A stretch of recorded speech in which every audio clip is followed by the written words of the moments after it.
I think what we're going for here is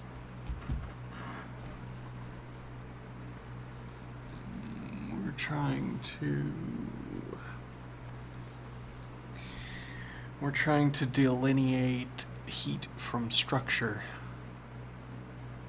We're trying to isolate heat by identifying what it is not, by carefully delineating what we mean by structure, or what we mean by. What do we mean by? Yes, we want the ease of saying a machine. So I say that a part is a component in a machine. And I say a broken piece of a machine. And the point is that if I fit the machine back together correctly, whatever that means, the machinery will work. I can turn it back on again, and it'll keep doing what it was doing. It will keep, yes, to try this idea, it will keep bringing about whatever descriptions it brings about qua machine. As it were, if I had a factory machine, the factory taken as a whole as one machine, produces the output of the finished good. Whereas if I remove a component of this machine, it will produce sparks, noise, smoke, though that's more chemical on the chemical side. It'll produce all kinds of outputs that are less easily grouped together as the finished good. I suppose each frame of sparks sprayed in the air by machinery grinding against itself could be taken as an output. It produces an output in each frame. It's a spark field.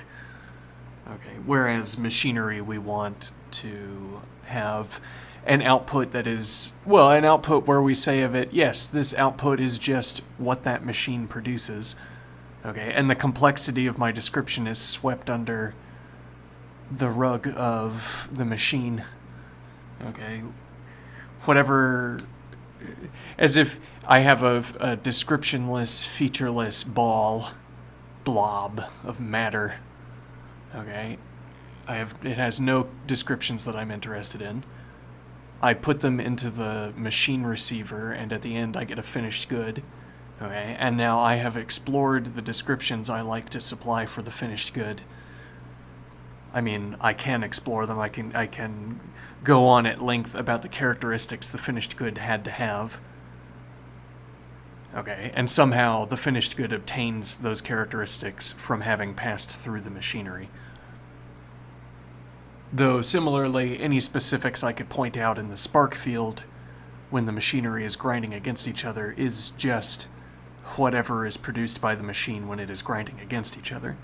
But I have not explored the spark field for descriptions that I am interested in applying to it, or categorizations I'm interested in using to group up sparks, unlike but I have explored the finished good for categorization schemes, to put it in this wording, ways of talking about how the finished good behaves in various usages, for instance, uses during given uses.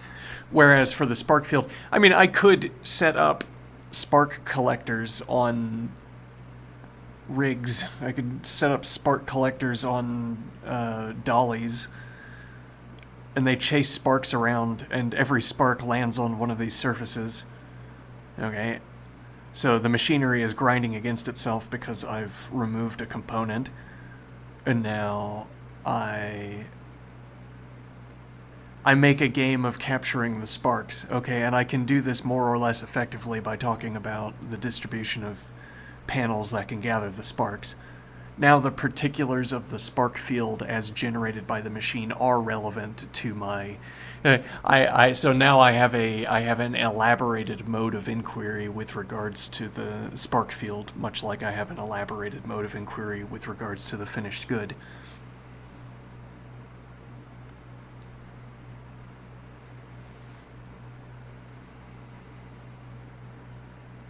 Okay. Now, an elaborated mode of inquiry. Yes, a compression method for description, as it were. Well, and the point of... yeah, well, so if I have a cracked rod, okay, and the cracked rod comprises slivers and particles. Okay, now the idea is that I have a compressed method for re-describing the rod, maybe is the idea. Okay, when I glue all of the slivers back together, and then I say, if you removed all of the glue, you would have the rod back. Okay, so the idea is that... but this doesn't extend to the particles in the rod, the dust, the glass dust. For that... well, it's so if our task is to reconstruct the rod, we glue the slivers together, and then with the particles we flatten them out and cover a distance, cover an area. It's like we have a separate procedure, a separate machine that gathers particles and lays them flat. And what that means is, well, so the remainder of the rod would have its original shape. I mean, if you zoom in on the slivers of the rod, you could see the grain of the rod as it was prior to breaking. But in the expanded particle field, or the flattened particle field, you don't have the original construction of the rod. You have whatever... so again, I want to say tessellation with the flattening. You have a regular field of shapes that are grouped together. Yeah, so when I say you're flattening the particles, I mean you're taking the particles as input to a construction method that leaves behind a regular lattice. Okay, because you don't know what the rod looked like here before the cracking. Now I suppose that this is more expensive than fitting slivers together, or that could... yeah, okay. More expensive than fitting slivers together. It at any rate leads to lost information, even if it gives us back structural integrity in the rod or whatever other objective we might have for performing this flattening.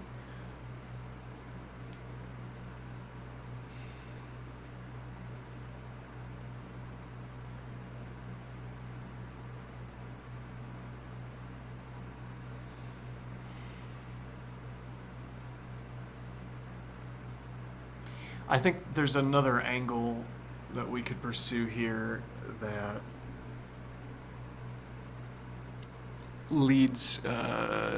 ties this together, I guess. The other direction we could take is talking about heat transfers between voxels. I'm not sure about the word voxel. I think...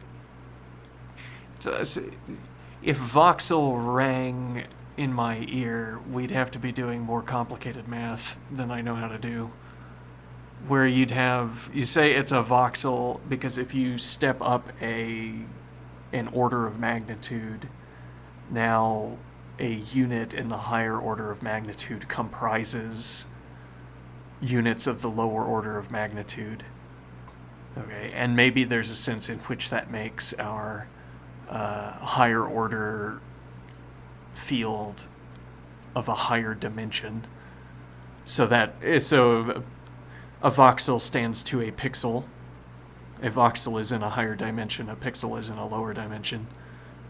So that if we raise an order of magnitude, to think of that as also taking us from one dimension to another, you'd have to have... so I am thinking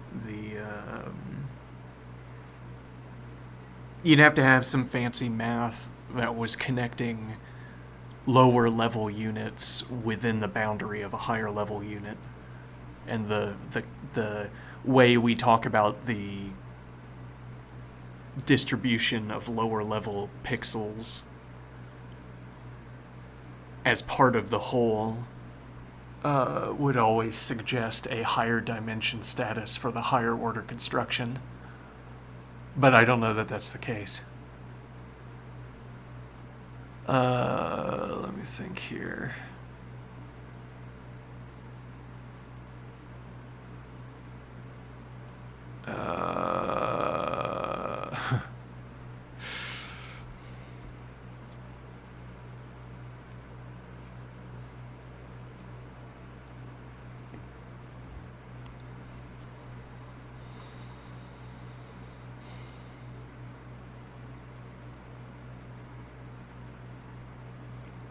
But okay, so we're trying to think of what we want to call heat at each order of magnitude.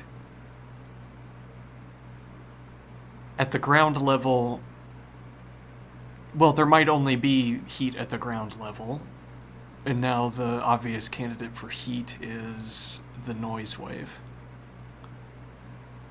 So if you play through a straight line experiment in Goal, you'll see the clear referent. The natural language will strike you as suitable. I'm thinking a noise wave. Okay. Now, that is a candidate for heat.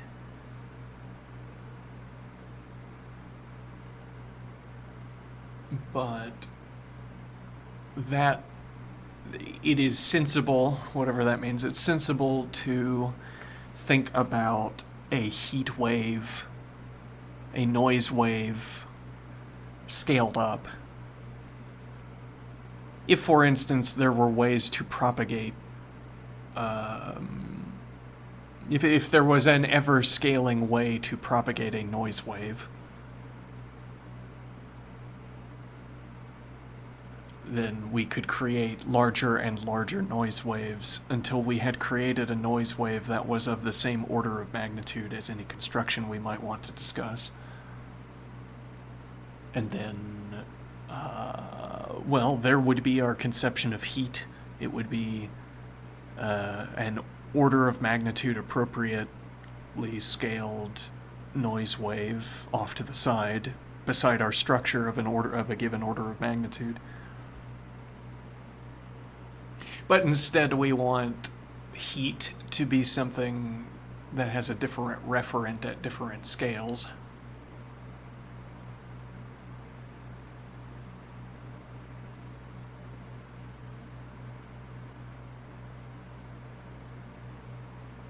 The idea would be, well, hopefully we find heat in these particles that we're talking about.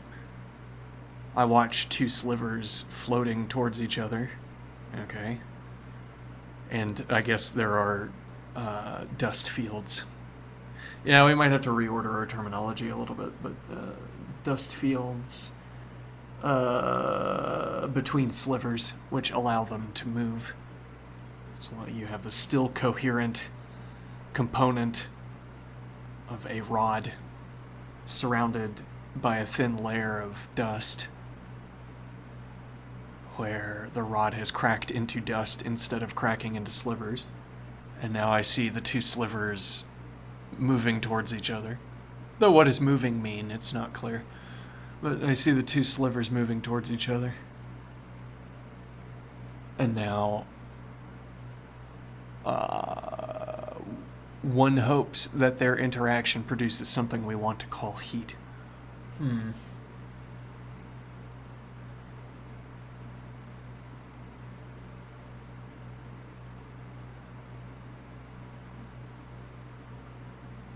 But it wouldn't be a noise wave in the original formulation. But then our point that we could establish signal transmission, as it were, from the noise wave through dust fields, through heat at higher orders of magnitude.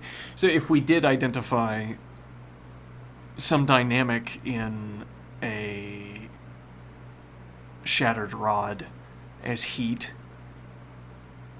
so we thought we could cultivate noise waves until... So yeah, we propagate a noise wave until our propagation ensures that heat at the higher order of magnitude turns out one way instead of another. Like if heat were comparable to a billiard ball bouncing off one of the walls of the table. Okay, now we use our control of lower order of magnitude heat to adjust the angle of the billiard ball. Micro adjustments. So, particle collision at a higher order of magnitude unfolds in a different way as a result of our channeling of lower order heat.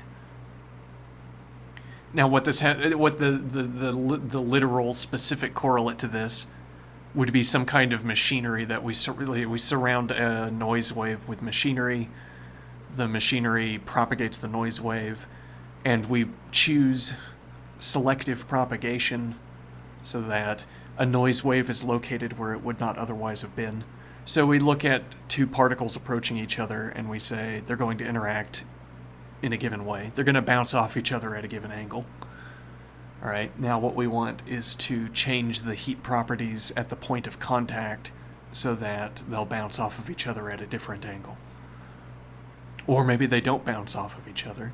We change the heat properties at the surface so that when they impact, they fuse.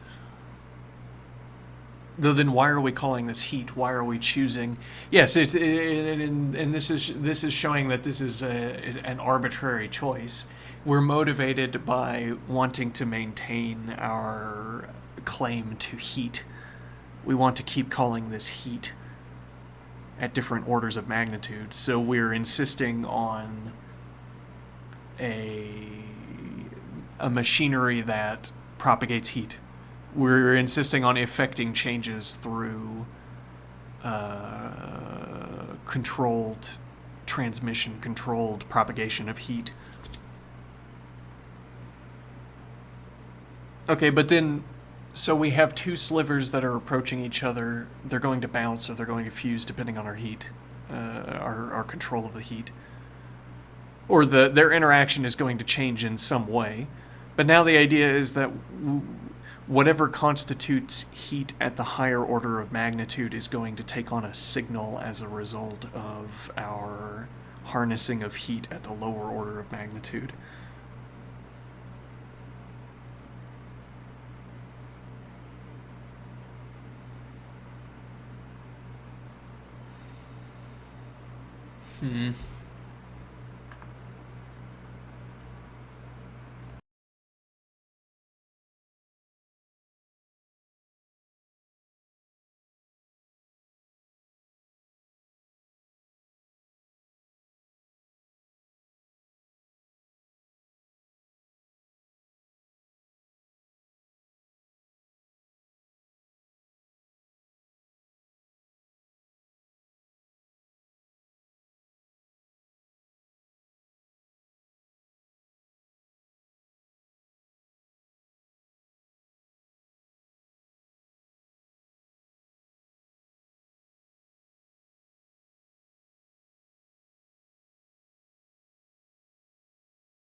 The idea of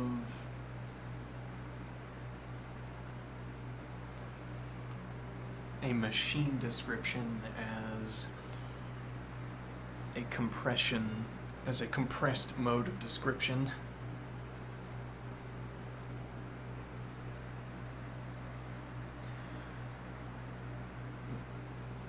We want the idea that, at least, so I take my factory, okay, and yes, we overlay a kind of wire mesh, okay. It cuts up all of the machinery along all of the wires. All right. Now, don't turn on the machinery because that'll fail. We have machinery components sliced. Okay, if you turn on the machinery will grate against itself and break. All right, now if we merely apply a procedure, whatever the reversal of this slicing procedure is, we'll have back the machine, and then we get the cheap mode of description again. When we want to talk about the effects of the machine, we have the easy input-output relation instead of having the noisy sparking mode of evaluation as for the machinery that grates against itself, the broken machinery.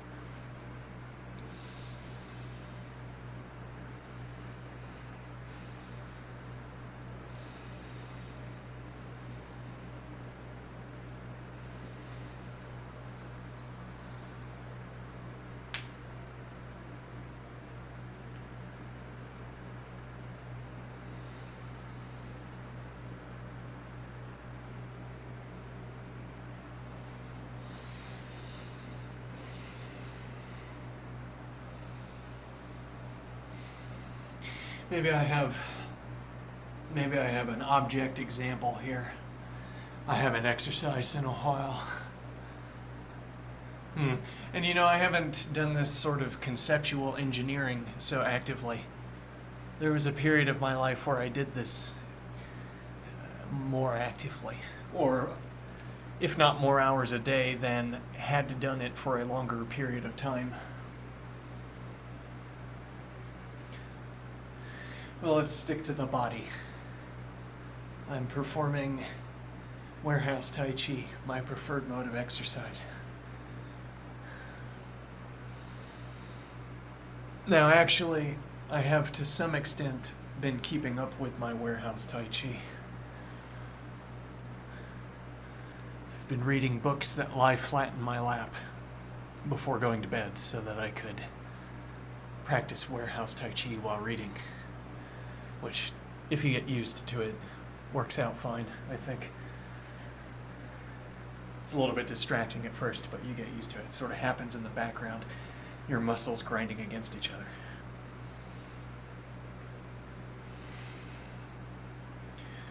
Now, but I'm thinking, if I had allowed my practice to lapse, or to the extent that my practice has lapsed,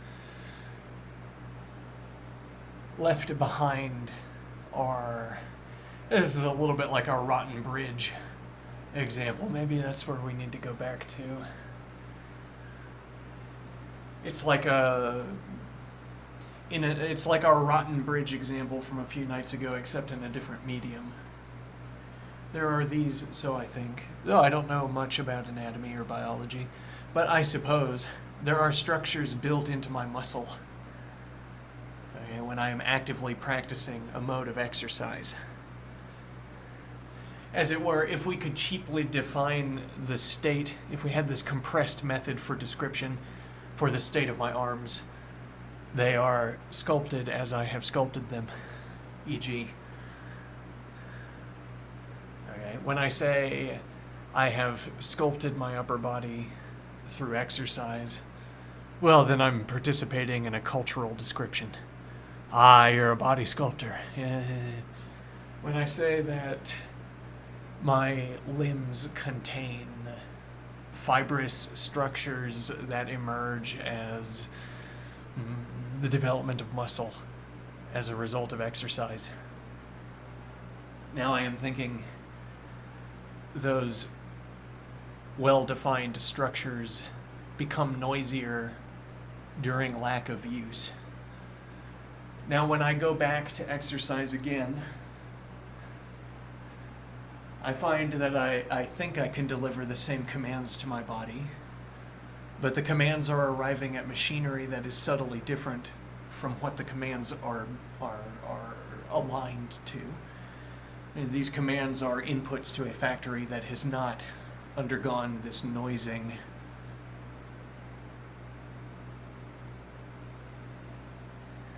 But still they are inputs, and those inputs pass through a machinery of sorts. Nerve signals passing through nerves, activating muscles, etc. So we get to see the machinery rattle. Though also the inputs might be de-resolved as well, as if they were well fitted to fine machinery before and now they're loosely fitted to the same fine machinery. And the fine machinery is no longer there.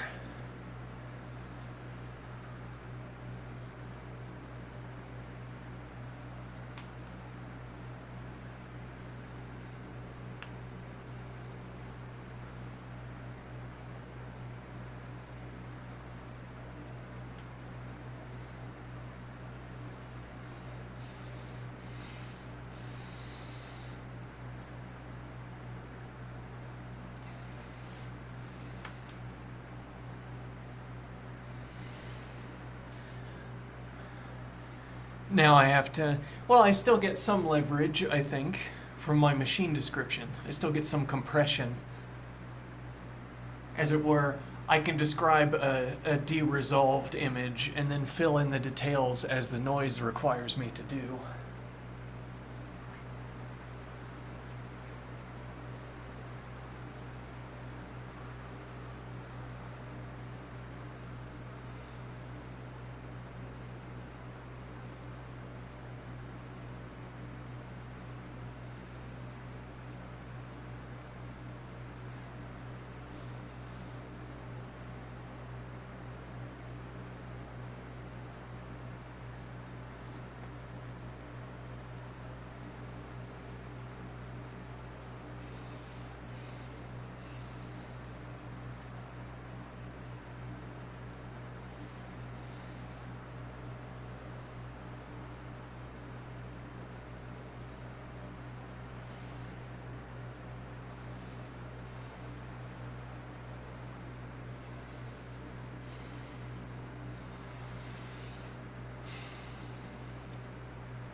It's like we want a mode of description in which speaking about machines as compression mechanisms for descriptions is natural and useful.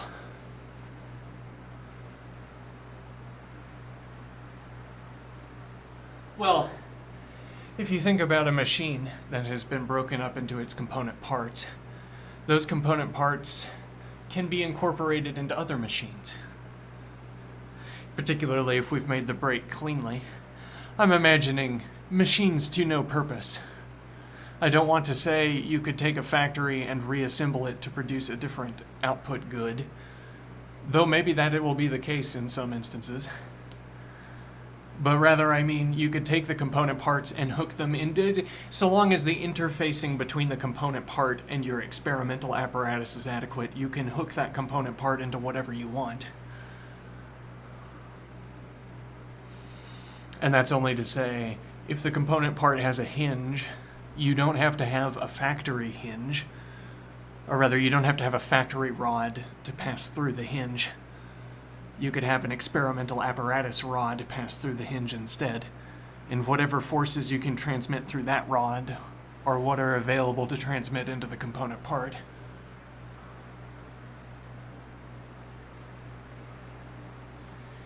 And now this is to observe that the compressed description we get out of structured machinery does not extend only to reference to an output good, the finished good, but also extends to, well, because the machine components themselves are planed.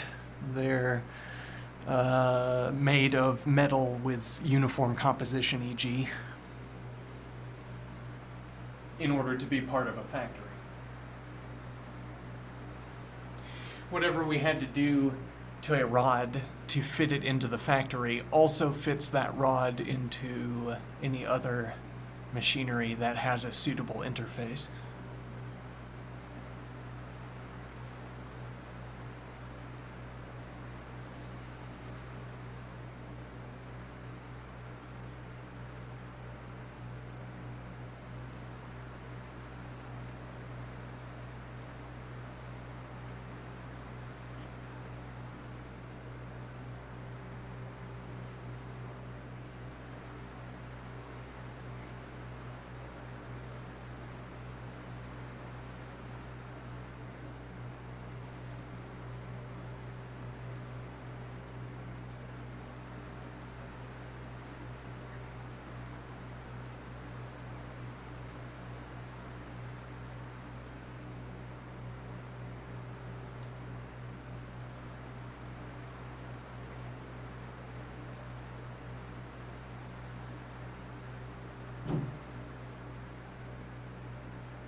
You know, one throws out some images here.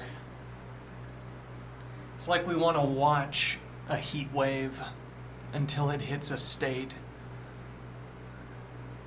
Okay, I'm watching a heat wave with some machinery, all right, and I'm extending a probe.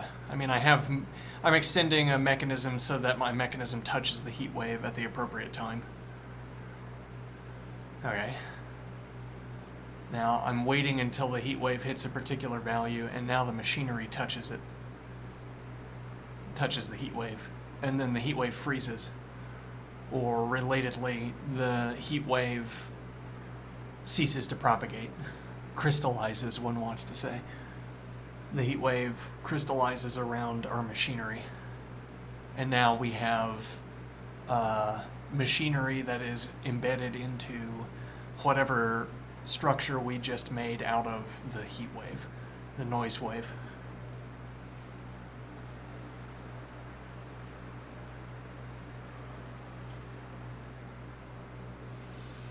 With the idea being that this captured heat wave now can be let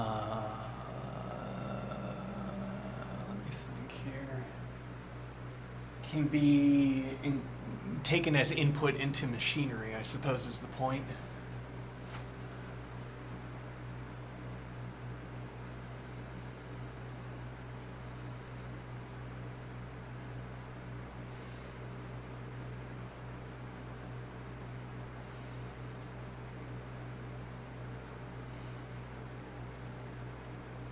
We want to wait until the heat wave reaches such a state that we can transform it into structure.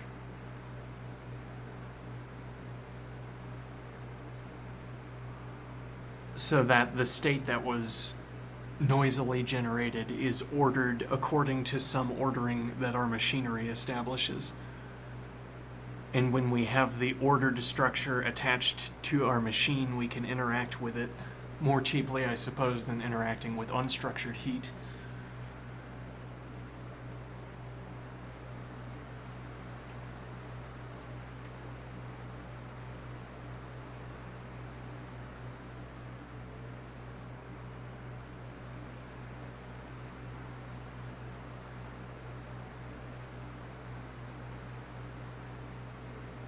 so that heat would have a tendency in our system to line up into a shape and then freeze in that shape and become a component of a machine.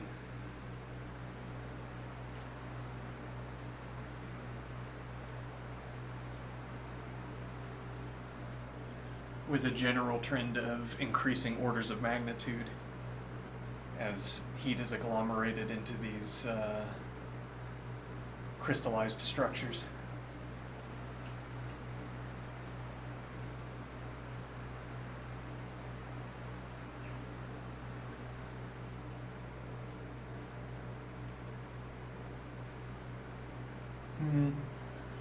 These glassy structures. We're making gold glass. It's not. I mean, if we were tessellating a square, e.g., or any other regular shape, there would be a clear sense to crystallization. Whereas what makes more sense here of glassing a noise wave, yes, turning a noise wave into glass by freezing it in a state where it's prone to freezing given minimal input.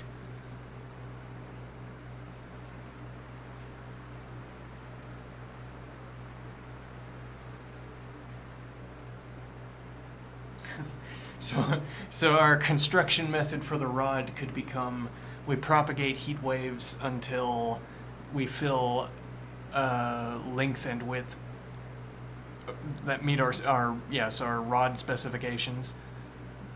We make this by propagating a heat wave and then freezing it into place, making glass out of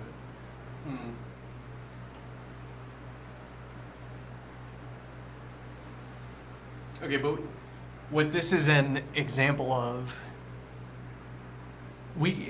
glass is defined with regards to physical material. There's silicate glass. Probably there are other kinds of glass, but I don't know about them. There's silicate glass. I mean, glass is as it were, a state of matter, but not, it's kind of a misnomer because we use state of matter to mean liquid, solid, gas, plasma, whatever. Okay, whereas we don't think of crystal as a state of matter, where crystallization and glassification are the two types of a type, two subtypes of a type. Glassing is about an ordering of matter, as crystallization is also about an ordering of matter, or it's a characteristic of a lattice composed of a matter.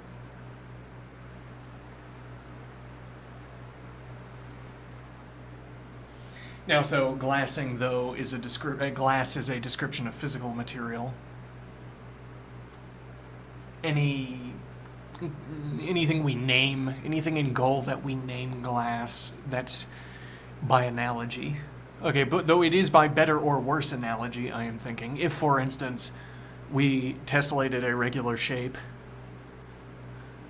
that would not match well to calling it glass, except as a kind of aesthetic preference. We might choose glass because we're not, we might just choose glass because that's the word we want to use instead of crystal. If we're not going to use both glass and crystal, okay, then we say glass. It's not really a glass, but then nothing you could make in gold would be a glass anyway, so. Whereas in this idea, we take heat and we freeze it into its noisy shape. That sounds more like glass. Okay, so we propagate a noise wave until it is large enough to be our glass rod, and then we freeze it into position. This supposes that we can examine heat waves and freeze them. And then that supposes that there's a kind of gradient of values where, let me think here, that supposes there's a kind of gradient of values where a noise wave is more or less susceptible to freezing. Which might not be about the noise wave cooling off either. One imagines that a way to freeze a noise wave is to let it play out, and once it is an ash field, it is frozen because it's not changing anymore. Or one supposes that as it as it gets closer to freezing, well, as you get closer to an ash field, the noise activity often declines quantitatively. You want to call that cooling off.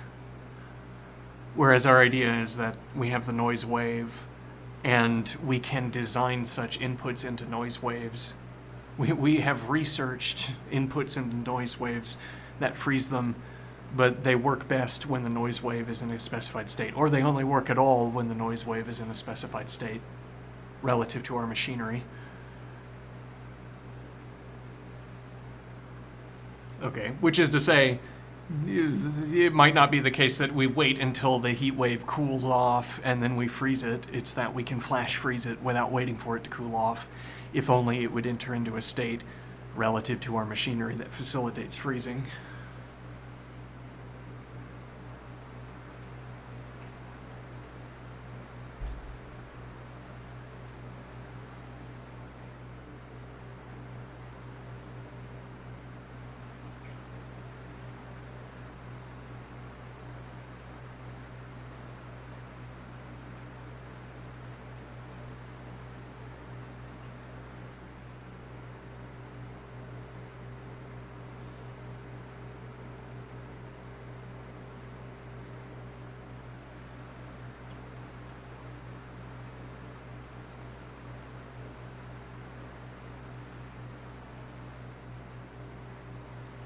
Now, but what we want out of these analogies what we want out of this analogy to glass is the same as what we want out of the analogy to heat. We hope that we can hitch a ride. We know that heat in the physical world permits a deepening examination.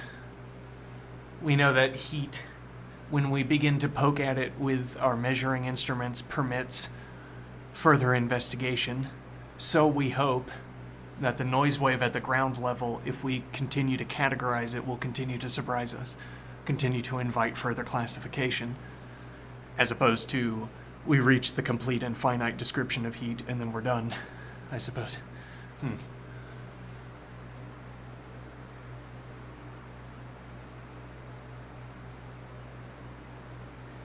And similarly, I know that glass behaves in interesting ways when I apply rotation to it. How do I know? I've never rotated a glass rod. Well, glass rods cracking are inherently interesting, and I know that the glass rod would crack if torsion was applied to it in this manner. So, the glass rod rotating must produce interesting behavior. Now we want to hitch a ride on glass. We want to say, well, and we have this neat correlate to glass in goal, so perhaps we will get interesting behavior when we do the same thing, apply torsion to our glass rod between the two cases.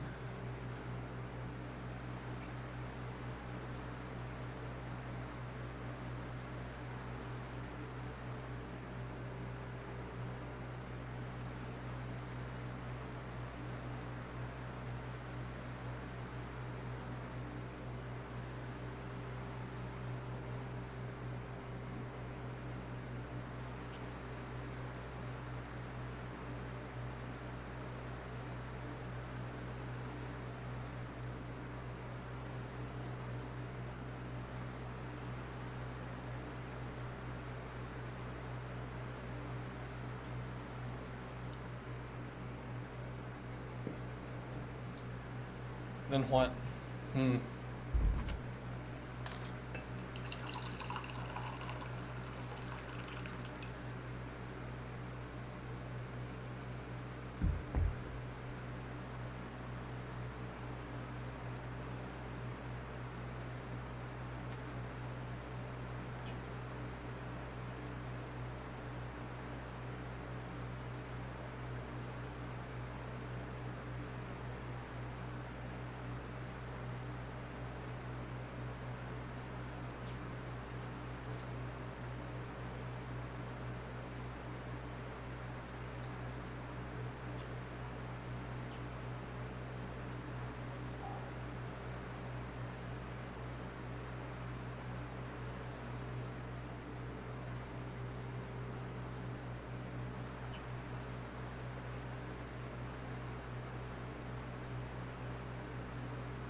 thinking the domain-specific language gives us a way of referencing objects that we could thereafter generate by reading our DSL description.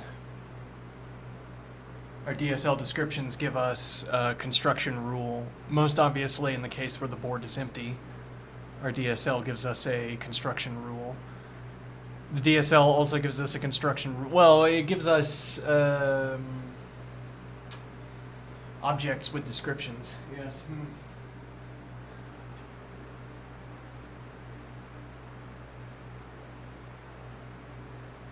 Say I could describe a diagram in the DSL, and then, well, okay. So one idea we had earlier.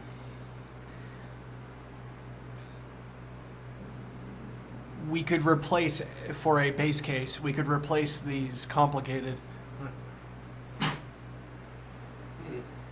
For a base case, we could replace these complicated pieces of ash with, e.g. a uniform field, but we could replace the ground level. We could replace the ash fields with pre-constructed objects that look arbitrarily like noise fields or ash fields, but that play nicely with our machinery. And then we would argue ourselves down to saying that our artificial construction is close enough to an ash field that our machinery would also work in an ash field.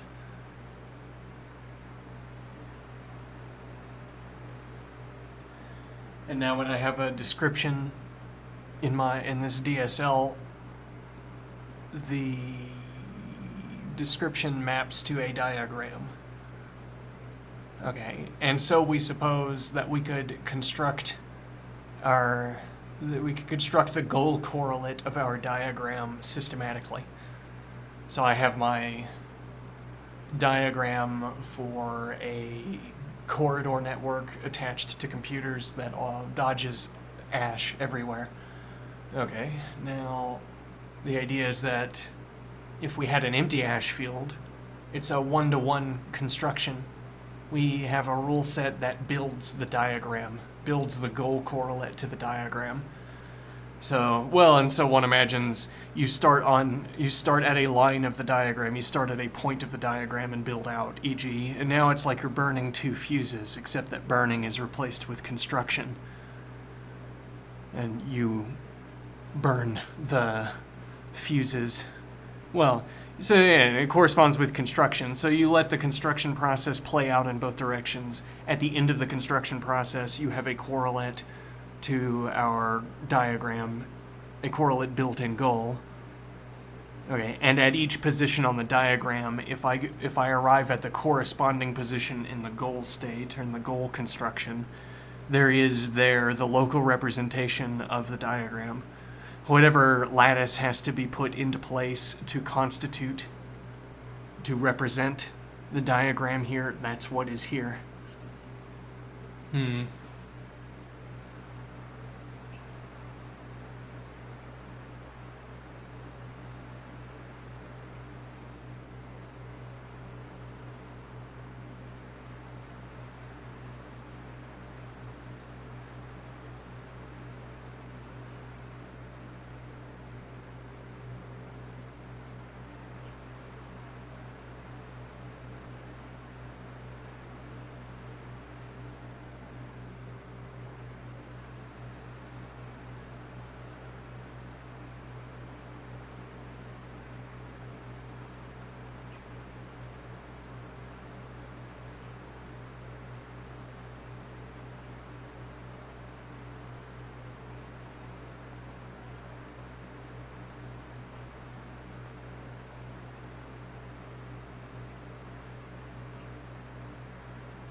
one imagines machines in Goal noise harvesting machines. A noise wave propagating over an area, encountering a heat machine, and the heat machine deposits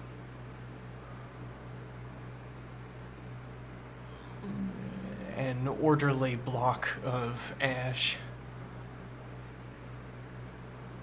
with the idea being, well, so one fancies into existence a heat machine. A noise wave encounters the heat machine does work that is useful for the computer and leaves behind a residue of ordered ash. Okay, now the point being that machinery that passes through later is designed to harvest this ash. Yes, though, then maybe that's where we have to take the investigation next. Is there anything that corresponds to harvesting ash?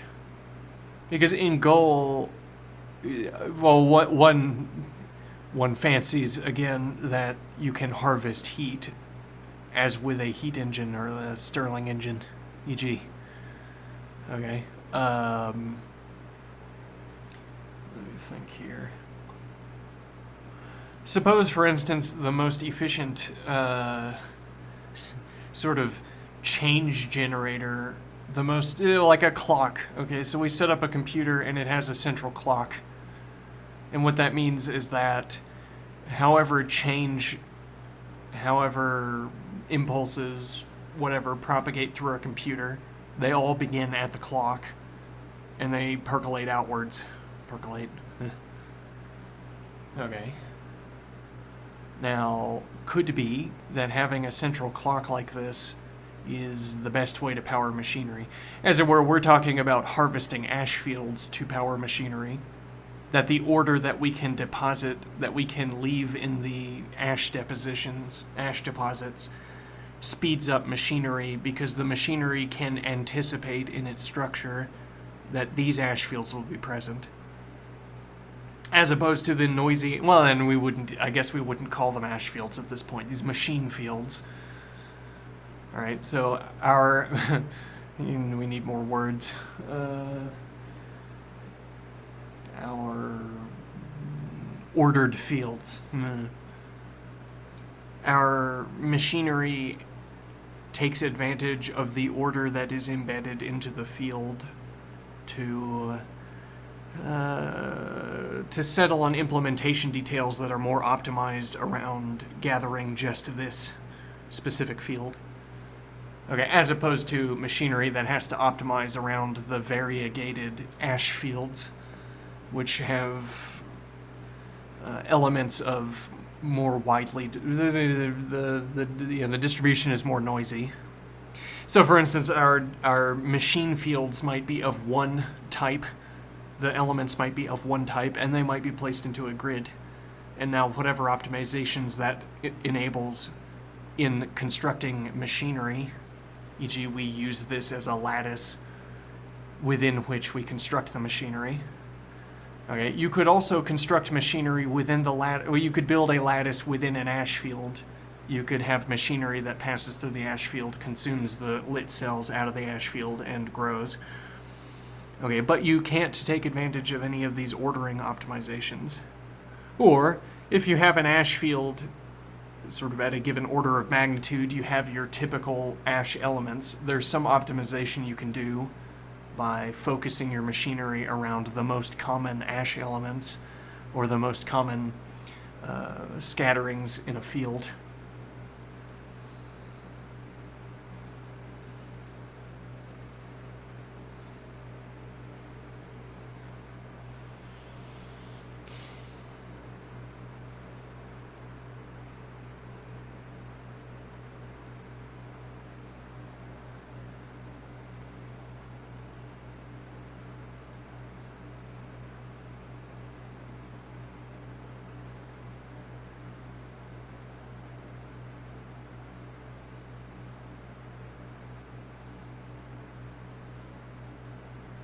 Now, but if the best way to power machinery is to carry around a specially designed change generating device, machine, that passes, like a clock, if it's always best to carry a clock around instead of harvesting the ash, then okay, then the idea is you clear the ash field until it's blank, and then you build your machinery inside the blanked out region, and now you have your clock, and you don't have to do any accounting for the ash distribution. You don't have to have ash defenses, but also you don't have to have machinery that harvests ash. Instead, you have machinery that takes its change from the clock, one way or the other.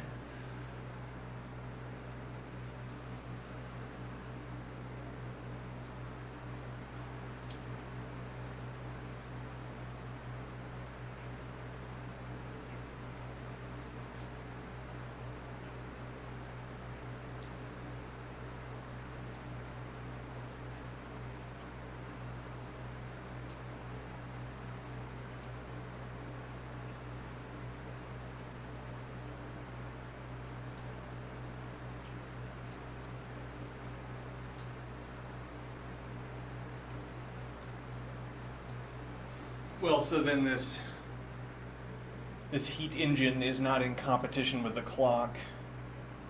It's in competition with the blanking process. I mean, what our heat consuming machinery needs to accomplish is not what the clock is trying to accomplish. What our heat consuming machinery needs to do is present a field that is more amenable to construction than, well, not than blank. I mean, not than a blank field. Could be that a blank field, in all likelihood, a blank field is the optimal medium for constructing our machinery. But we do not have a blank medium. We have a heat-filled medium. Now, the competition is between the process of blanking a field and then building the machinery, or the process of taking what's present in the field and building machinery within the field. And now we're wondering, can a heat-consuming machine leave behind a residue that is more useful for the machine to encounter than more useful for a machine to encounter than a noisy field?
I think a good takeaway that we've gotten up to this point,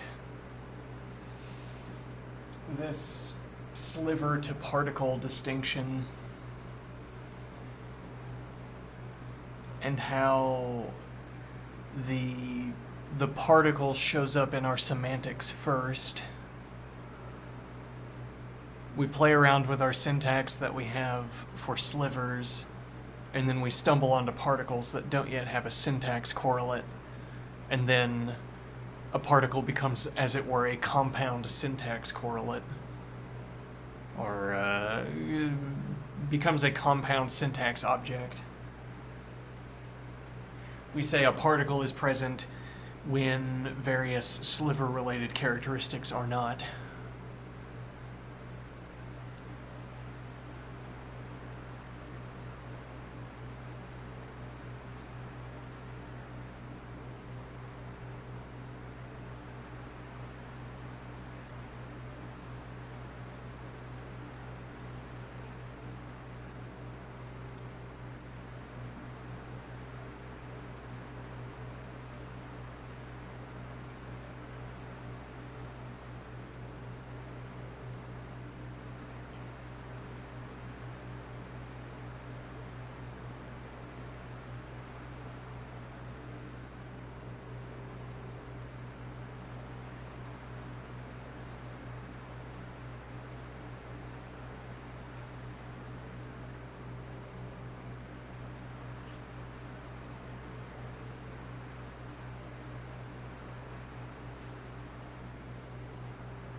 If we were looking at the behavior of particles, we see, we crack a rod, and we find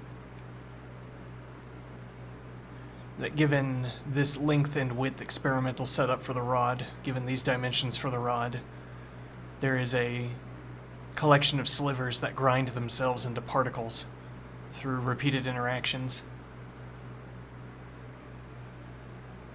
Okay. Now, we set out to categorize the particle interactions. We don't have available the shorthand, the compression, the compressed description,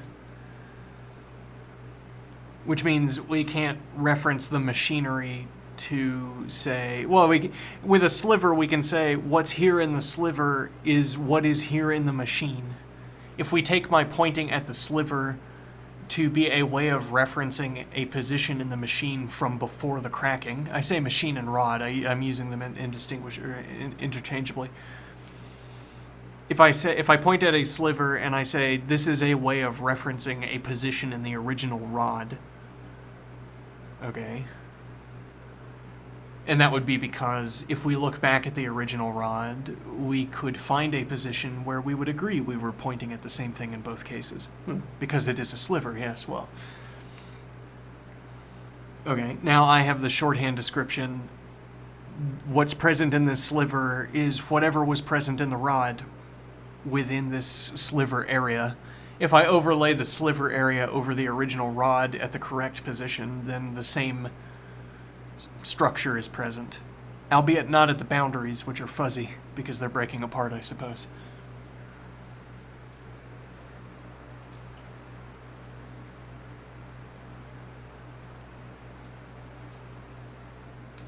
Whereas when we start to categorize particle interactions, well, it is in the nature, it is in our choice of definitions. It falls out that what we call that we won't have access to any of these sliver-based descriptions. That we can't find any machines operating in the particle field. We can't find any structure that corresponds to the original rod in the particle field. Because if we could, it would be a sliver.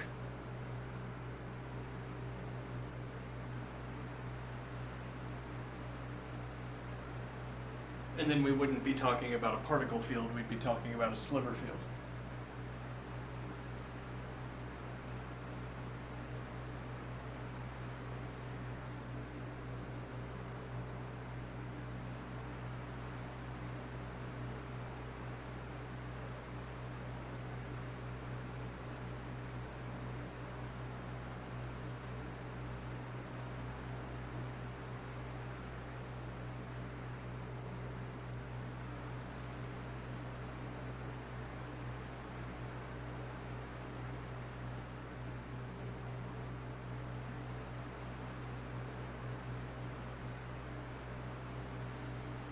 Well, yes, we're starting with the descriptions we want to hear, and then we're retroactively constructing how the system would have to work to justify those descriptions.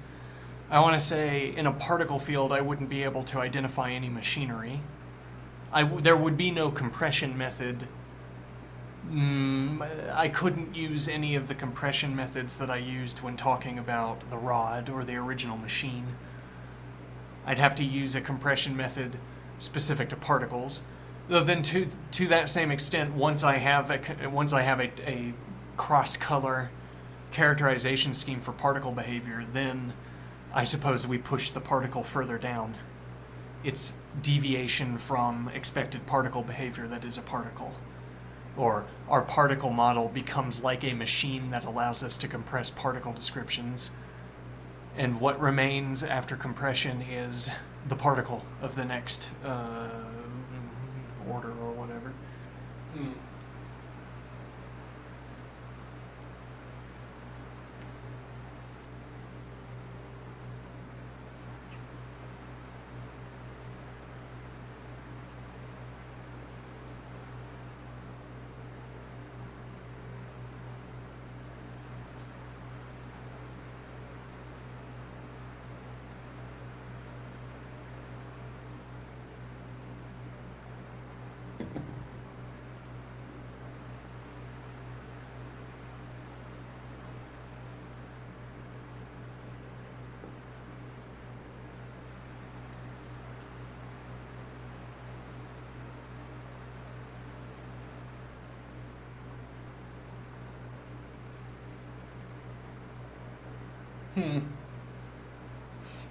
What is this, an aluminum advertisement?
The torsion that's in the domain-specific language does not have, well, so far as I'm thinking, doesn't have a, as of yet, specified correlate in goal. But the point would be that the kinds of descriptions the kinds of descriptions we'd want to make of a torsioned rod are decidable in advance. And we can come up with all of the categories in advance and then make certain that we design a rod implementation that produces instances of our descriptions.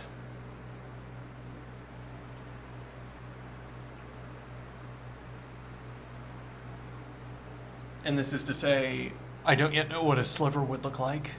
There's even a spatial answer to that question, since we're talking about goal. whatever we ended up wanting to identify as what we want to identify as a sliver is what happens or what arises, what we find in a field, what we find in a glass rod after cracking it. And that's only to say that when we finally decide what means torsion and what means rod, okay, I know whatever they end up meaning. I would be talking about something completely different if I didn't know that whatever they mean, they're going to produce slivers. Okay, so we get this, we get this let me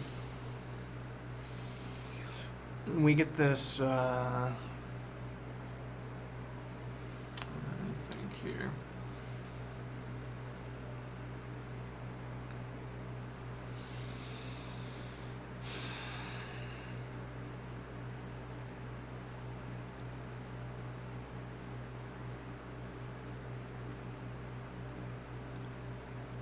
All of the objects that we're talking about in the domain-specific language don't have to have a representation in order for us to speak consistently. So when we come up with the domain-specific language, we are deciding in a way... Well, let me think here. When we come up with the domain-specific language, we can construct the objects that we want to sift the rod for, sift the glass for. Right. The only way our domain-specific language could be wrong is if we were unable to construct a rod that shattered in the way we described.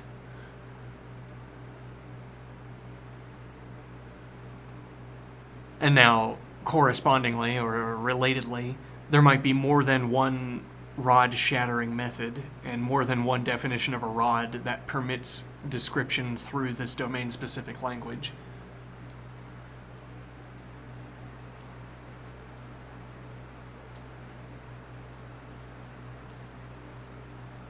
But the point is that the sliver just is... Well, I mean, if we developed the domain-specific language far enough, the sliver just is an isolated portion of rod post-torsion application. Okay. So I could say, suppose that I applied torsion to one of these rods. What do you suppose issues forth? And the domain-specific language tells us to say slivers.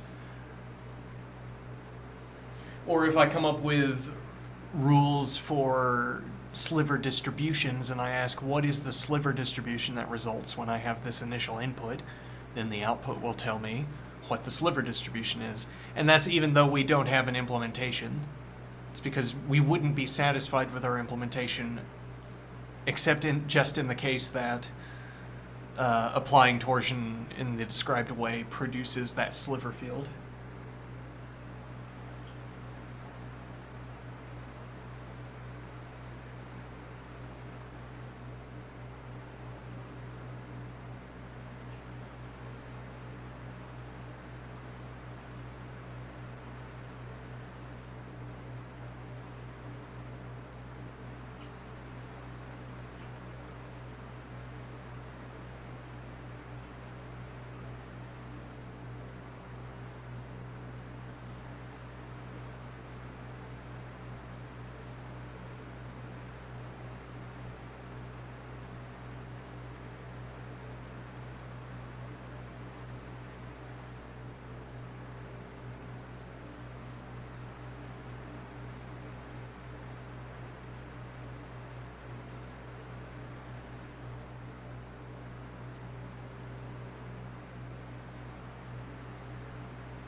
I'm a little bit distracted by the seeming feasibility of generating fractured gems.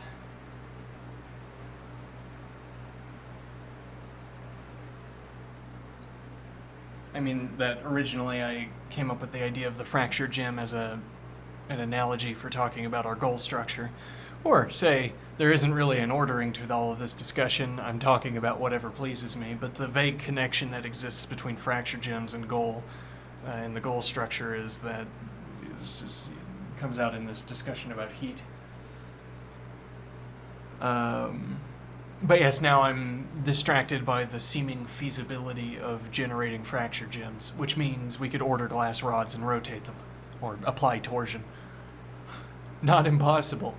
No, not even difficult, I suppose.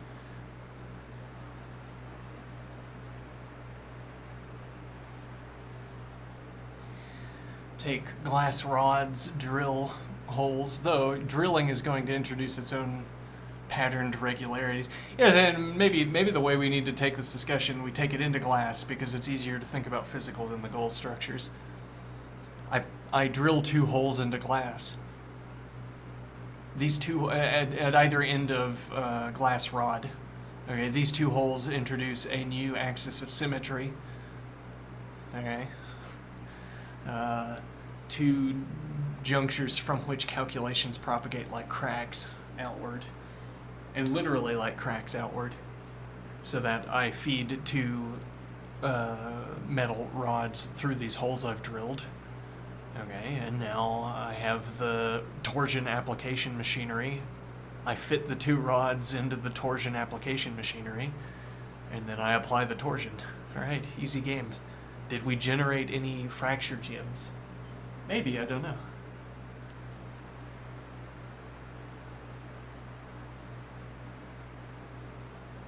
It would be nice to have a physical artifact.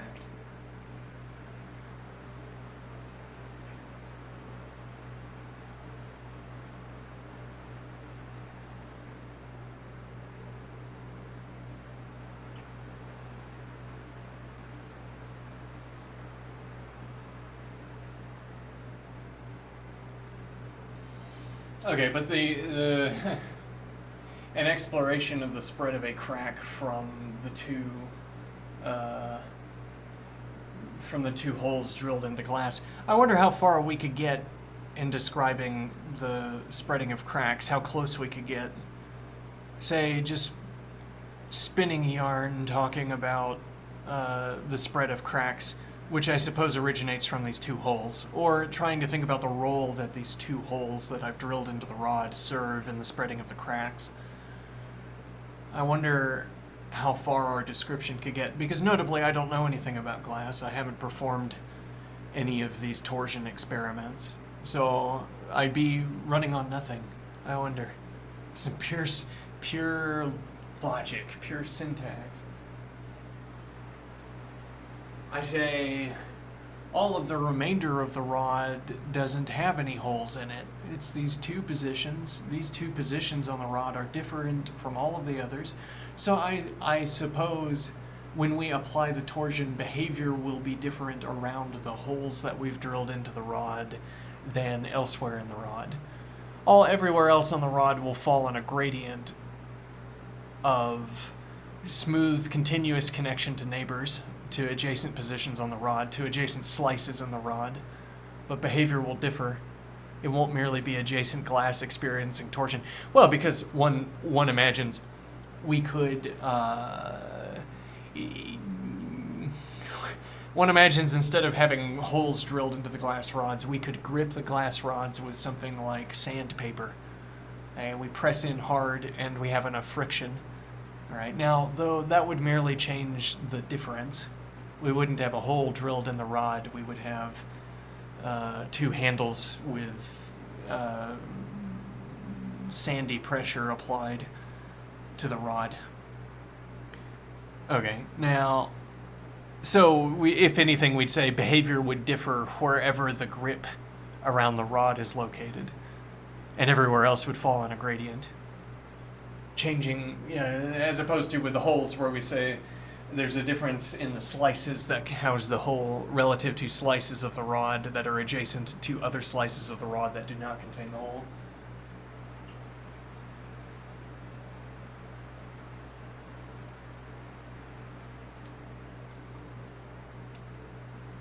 Yeah, but maybe that's as far as we get to go, because what does that mean that the crack is going to start at the hole that we drilled? Why would I suppose that? Why would that be the difference?